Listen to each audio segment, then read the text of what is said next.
Warmly welcoming Sofia Wingren, the CEO of Hyper Ireland, here on stage. Average is dead in so many ways. We all know that we're in a constant battle to be the best. But in a world that's getting fully connected, we can't any longer strive to just be the best in our home markets. We need to be the best on the global stage.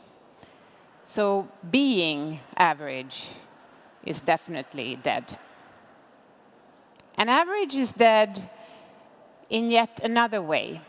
We must stop to look at the world as one big mainstream audience of average size, average taste, and average desires. It has changed. With digital, we now have the tools, we have data and technology that gives us access to ways where we can tailor our products and services to niche audiences too. And when niche grows large enough, which it does in a fully connected global world, it's a business opportunity. New business opportunities arrive when we learn how to look at the world around us and the new realities that arise in new ways. When we learn to look at the world we know in new ways. And the future of work, the way we will work in the future, will be decided by how we are going to make data and technology our tools, our friends, and our allies, so that we can capitalize on all those opportunities they bring. How we can ride the wave of growth that digital can bring, instead of letting it drown us. I'm Sofia Wingren, and I'm with Hyper Ireland. And at Hyper Ireland, we believe that this is really overwhelming. We spend our days trying to think of ways how we can help people and companies connect all of this to their real worlds and to being really only human. How to be in the driver's seat of change. This is overwhelming, and it's hard to grasp the impact this has on our business models, on our hiring needs, on consumer behavior, R&D, marketing. The list is long. How do we take the stress? How do we learn to turn the stress of digital and change into something positive, into opportunities? Well, to make it really simple, I'd say it's about three things. It's about what we need to start doing that we're not doing today, and how difficult that's going to be. It's about what we need to stop doing,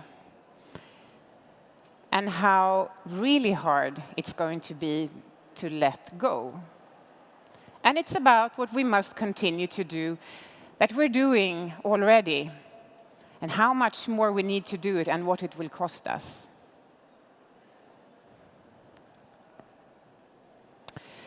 Our philosophy in the work we do at Hyper Ireland is that real learning only comes from experience.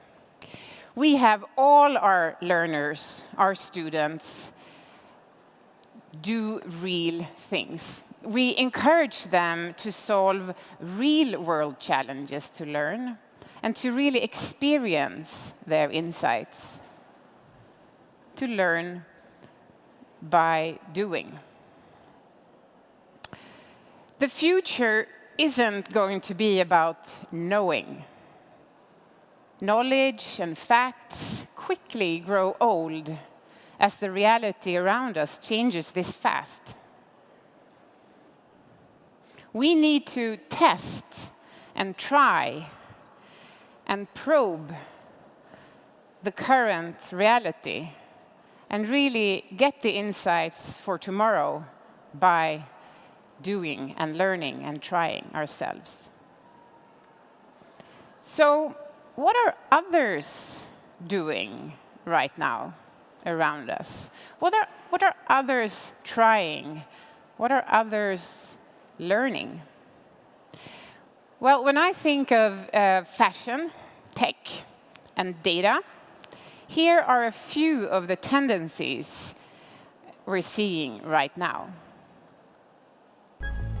IBM Watson is a cognitive system, which means it can interact naturally with humans. With Watson, we were able to analyze 10 years' worth of fashion data and then present Jason with a color palette from which he could select colors for his new spring collection. Using my visual recognition, I analyzed over 500,000 images, including 10 years of runway images from fashion archives and fashion photos from prominent Instagram users.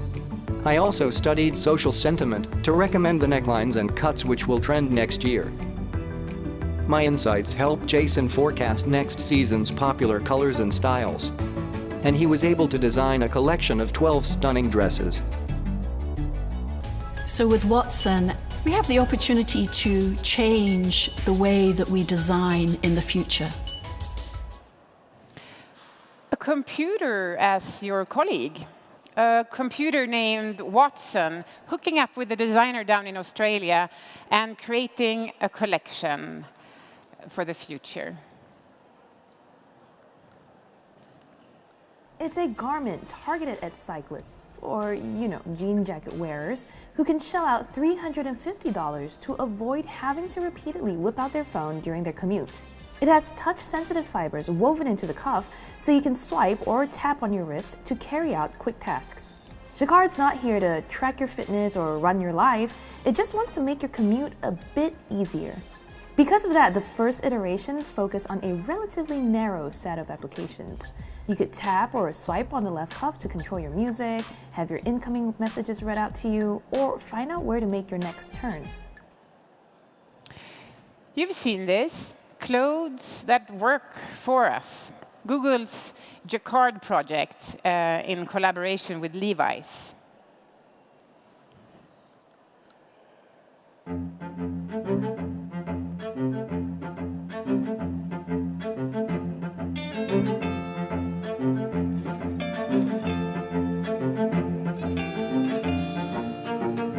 Your smartphone is ready.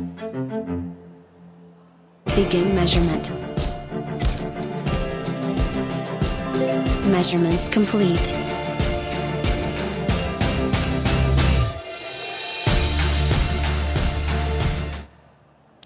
Japanese Zozo. Is this the start of a truly inclusive brand?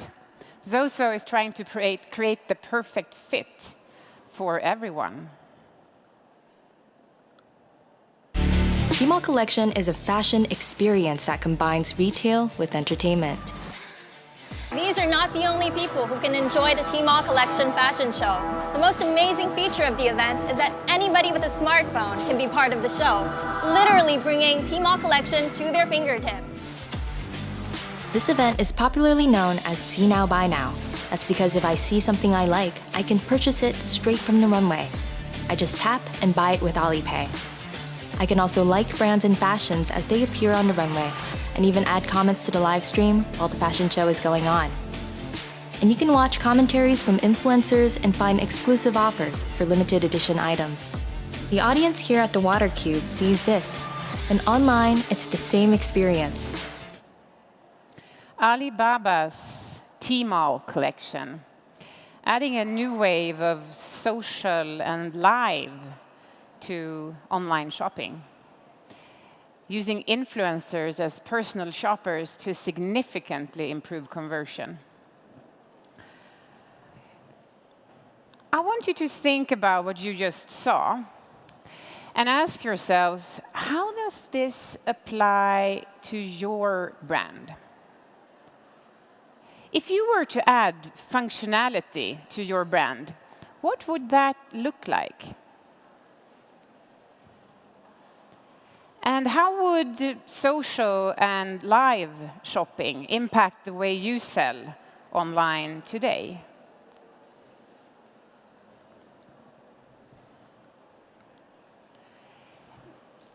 How much do you really know about your customers? And who owns that data? Who on your team knows how to read that data? And do you use data in your creative processes? Are your designers open to that?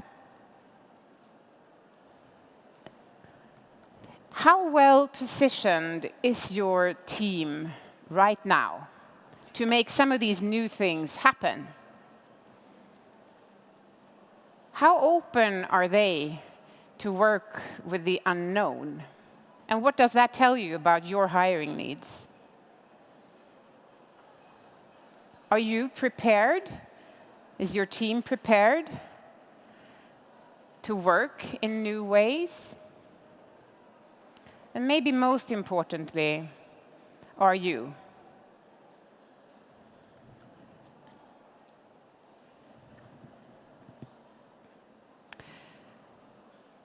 Do we know how to figure this out? Well, start by trying. Start by doing. Start by testing.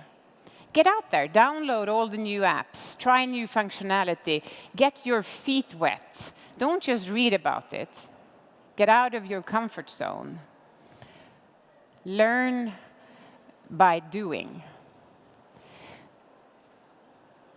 Because if you are going to future-proof your brand, if you're going to future-proof your business, if you're going to choose not to be average, but to be on the global stage, if you're going to get ready for the future of work, you need to start with yourself. You need to start moving. It's not easy. I try every day, but it can be done. And I'm going to share a little personal attempt. You see, when I heard about Japanese and the Sozo suit, I got really curious. Because you see, I am not average. I'm one of those outliers. I can never find my size. And here's this company who looks at me as a potential customer. And everyone else like me. They might be crazy. They might totally fail. Or they may succeed. But one thing is for sure, they will learn. They are really brave trying this out. And so am I. I've got one on. Here it is.